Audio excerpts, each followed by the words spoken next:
Many times you see a top investor and you say, that guy's making it because he's doing blank, or oh my gosh, he's a big personality, or he's great at sales skills, or, he was able to build that portfolio because he's got a lot of money. And you know what? I can tell you this. Sometimes those people have big personalities. Sometimes people are really good at sales. Sometimes they've got skills that work really well. But all of them use the tools that they have at their disposal, and they're constantly learning. Hey guys, my name is Ronald Walker, the host of Forge to Win. I'm excited to jump into owner financing today. So, what is owner financing, right? What is owner financing? Owner financing is very, very simple.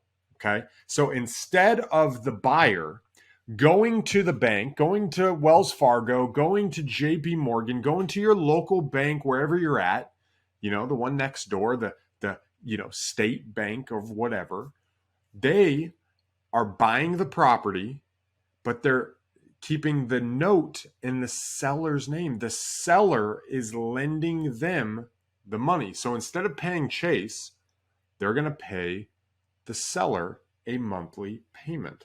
It's very, very simple. Instead of going to get a mortgage, the seller becomes the bank on their behalf. So in owner financing, you might ask, why would the seller do this? Guys, this is a great question, but you're asking it from the wrong way. See, I would recommend that a lot of people sell their houses on seller financing because they can make the most money possible. If you sold your house on seller financing, you could make the most money possible. Okay. And we're going to get into some of that. If you guys stay to the end, I'm going to give a list of all of the reasons why a seller or why you should consider selling with owner financing. But before we do, I want to get into a couple different types of owner financing, okay, that are on the table. So type number one, as they're looking at, is what's called a subject to transaction. Now, a subject to transaction is a transaction where there is an underlying lien on a property, like a mortgage or like a second mortgage, or there's some kind of debt that is owed to a lender of some sort, okay, to someone that is owed money. Now, when you buy a property subject to, what you're doing is you are essentially leaving the debt in the seller's name, and you are taking the responsibility to make the payments to that debt on their behalf.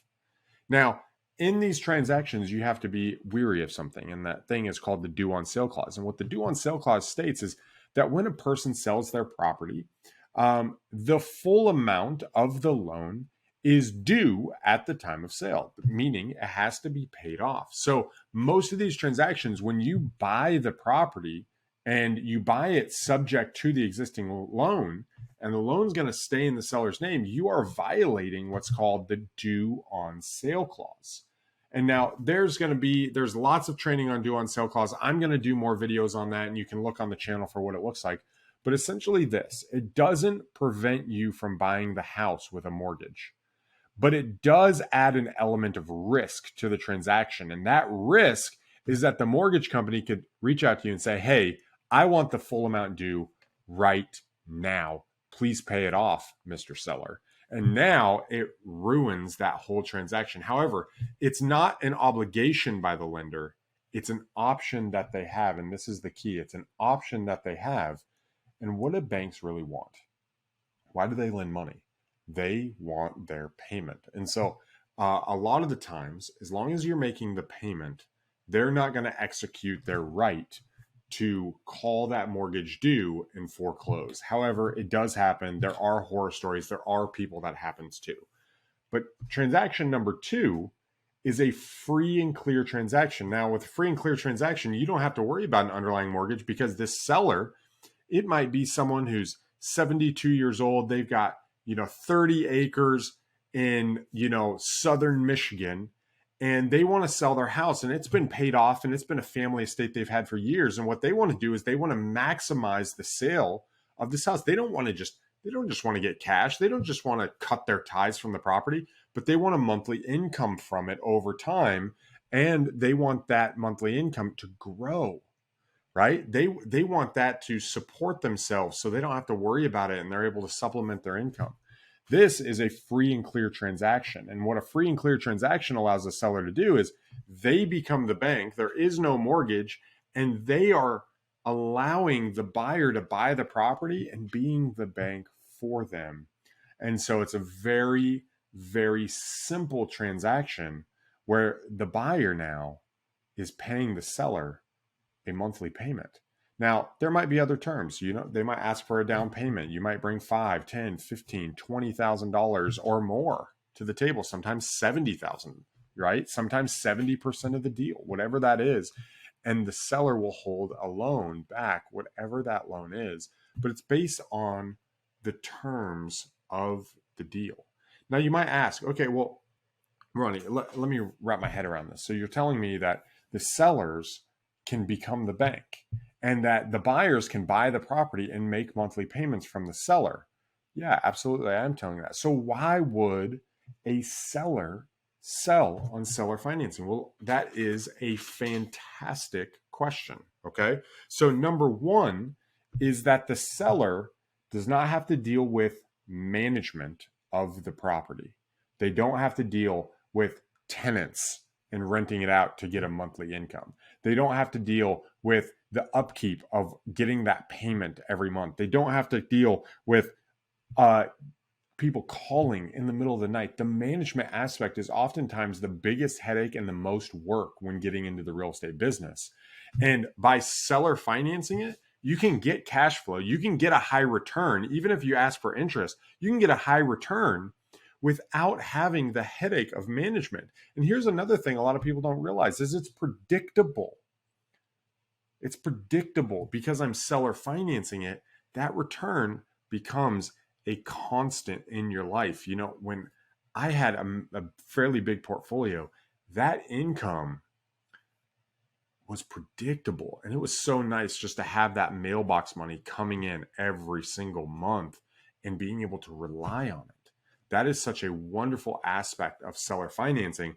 And now, as we're going into a market shift, being able to focus on it more, being able to pick up those deals. So that's number one. Number two is you have no more vacancy.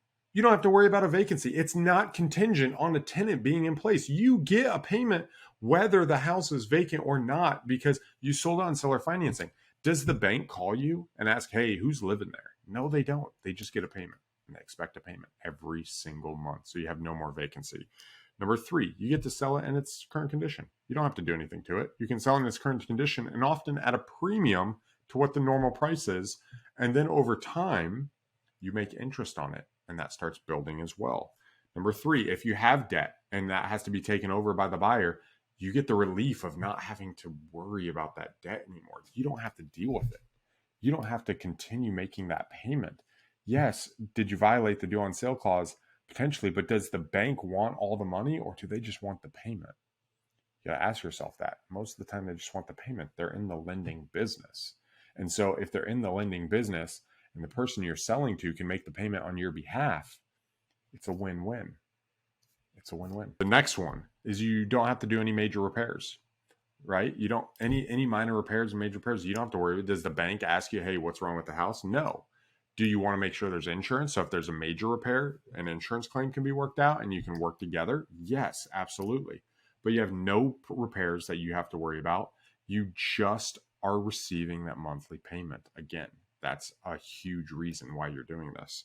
And then, you know what? You get to increase your total income and you get to lower potentially your tax burden. Your tax benefits are great when it comes to seller financing. Go check it out. But those are some of the reasons why you should consider jumping in and learning the process of seller financing, where the seller becomes the bank and the buyer is able to buy the property and make those payments to the seller, whether you're the seller or whether you're talking to sellers in the marketplace that are going to sell you the property. It works for both parties and it can be a win-win where you can maximize the sale price of the property without needing to bring a full amount of cash to the table.